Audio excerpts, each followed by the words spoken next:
in working in various places. And during the course of discussion, be it in the classroom or syndicate, it was highly rewarding because the participants contributed intelligently. There is no how you could pass the exam without reading it, without really waking as early as 3 maybe to read for your exams. You are being given tests without your knowledge. You go there. So that means from the calendar period to the last, you have to be up to date. You have to read, because at any time a lecturer could come in and decide to give you a test, and you have to pass the test. If you don't pass it, there is no how you could graduate. And the delivery, of course, is quite profound and exposing. Again, I found that the discipline that goes with the military profession tends to pervade the conduct of anybody within the environment. Surprisingly, not to my surprise, but to the amusement of those I talk about NDA too. Not many people know that the NDA has such quality of academic engagement. They just think it's everything military training or combat training, whereas it is not so. And I also commend the prompt attention given to academic programs. Although the academy has opened its arms to change, that has not made it lose its values. Because unlike many postgraduate schools in the country, the NDA Postgraduate School has distinguished itself from unnecessary delay of postgraduate students due to its unique and time-bound programs. As PhD students in the university, coming from a non-military background, the fact that we are also given some opportunity to go into the military aspect of our PhDs. It's such a great thing, it's such a remarkable thing, the fact that we're relating our cause to the military and to a war situation. The experience is also wonderful in terms of the cordial and friendly nature of the staff, their supportive nature, and the fact that people usually given the opportunity to do this postgraduate studies and finish as quickly as possible. And the comradeship that also existed between the non-military students and also the officers that were our classmates and colleagues, I think to a very large extent, there cannot be anything more positive than that. One of the best schools where one can go, start and finish well, tasky, demanding, and sincerely speaking, for you to pass out fine, you have to work hard. It's a place or an institution that people should try to go and study there, because one, considering their background, their military background, what first comes to your mind is discipline, and they have it. The lecturers are disciplined, and they all want their students to be disciplined. My passing through the institution has helped me to broaden my horizon and then to have an in-depth understanding of issues, both local and globally too. It has also enhanced my capacity to deliver services, especially when I was still a serving officer. It helped me greatly to translate some of the things that we see on the field with, from the academic point of view, with intellectual, approach to issues. So, of course, as an administrator, besides being a security officer, it kept me at par generally. I've had the privilege to interact with people of repute outside our shores. And then my knowledge, the knowledge I acquired at the NDA, made it possible for me to stand tall, and I give credit to the institution. NDA as a school is an environment to improve the knowledge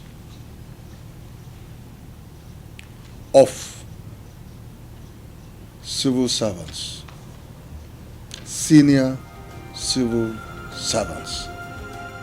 The Academy has also introduced more courses into the programs run in the school to enable it to meet the present-day challenges and need of the country. In NDA, because of its specialized nature, it's a military university. So we are concerned more, unlike conventional university, about those things, those programs, one, that are very beneficial to the armed forces of Nigeria. In that order, secondly, the security agencies and organization, and thirdly, the civil population.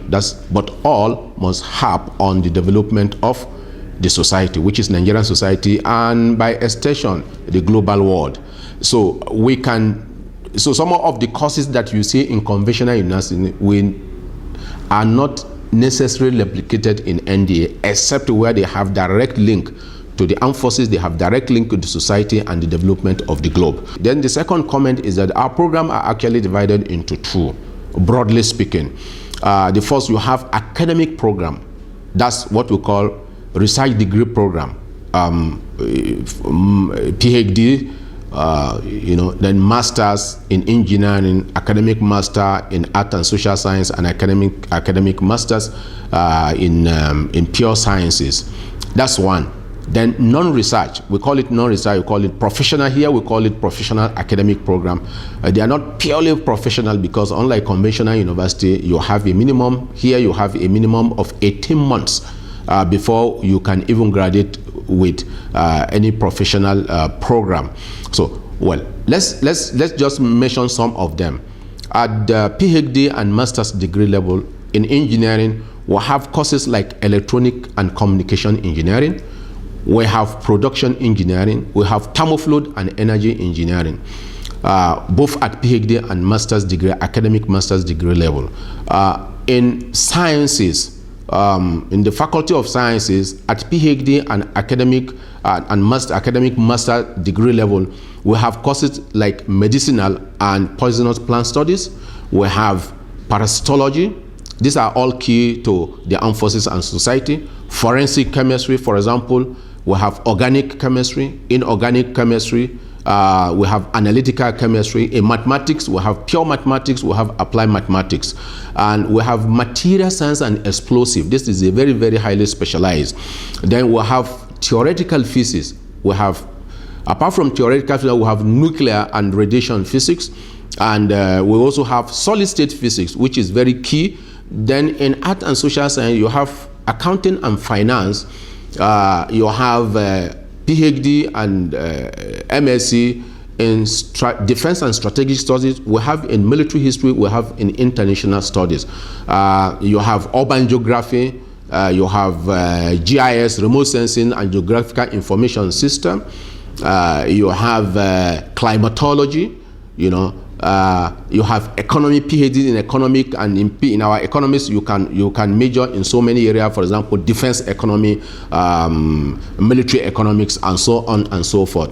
These are some of the programs that you can see from the research degree that can lead you to have a PhD or an academic master.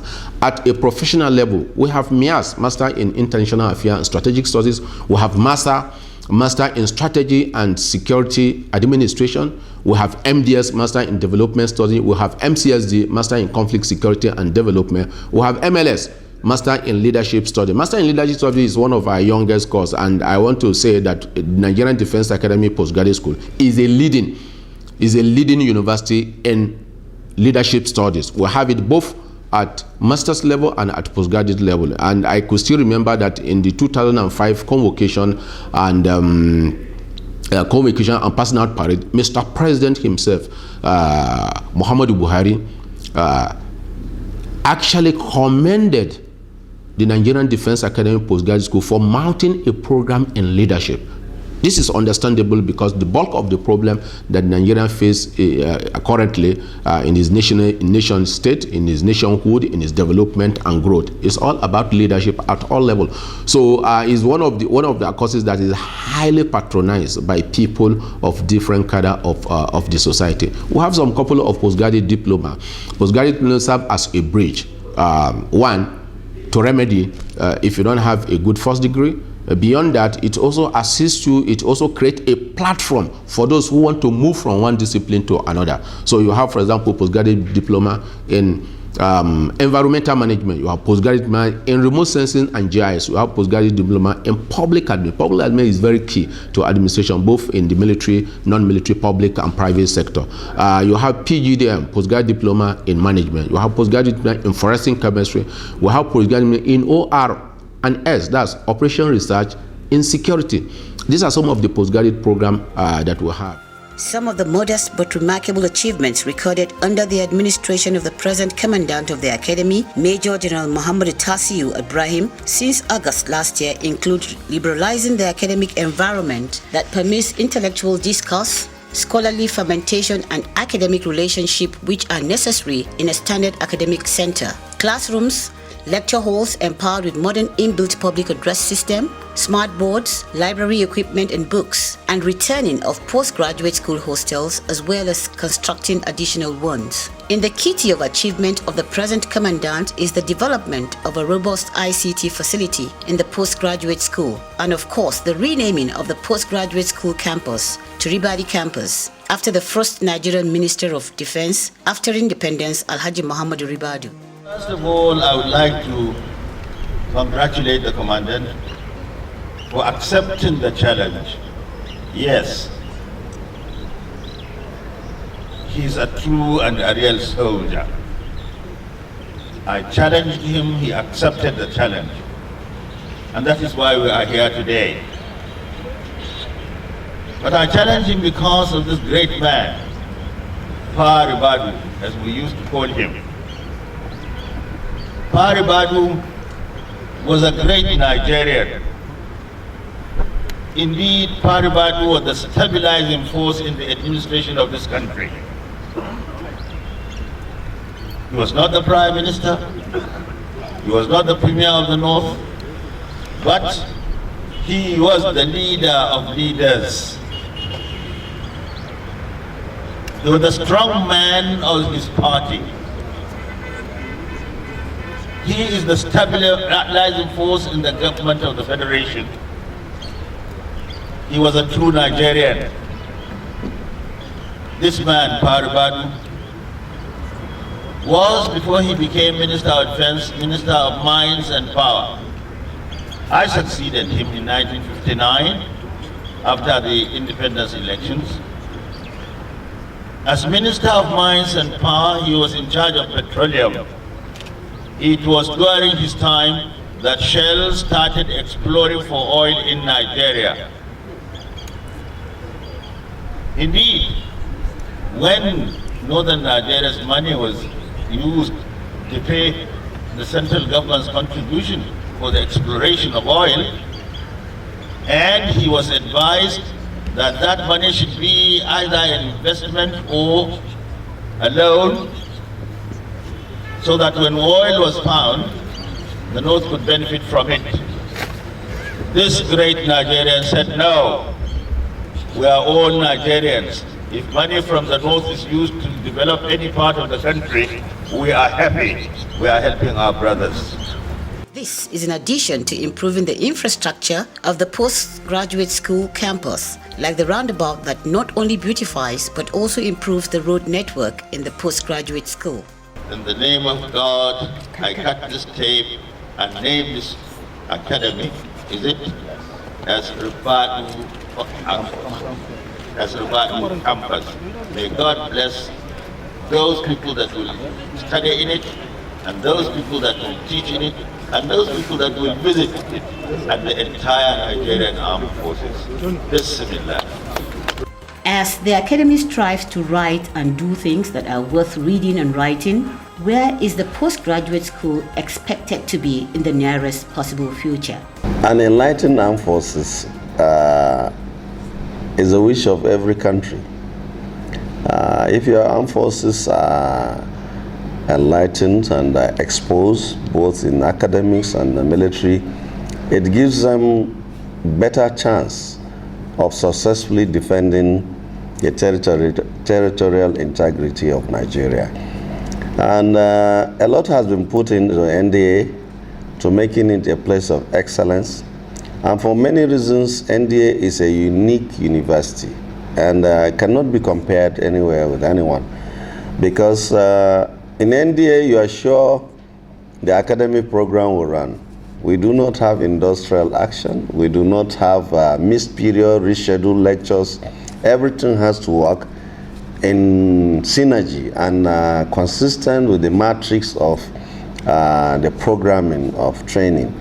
And the same applies to the postgraduate school. The uniqueness about even the postgraduate school is that it has its own campus separate from the undergraduate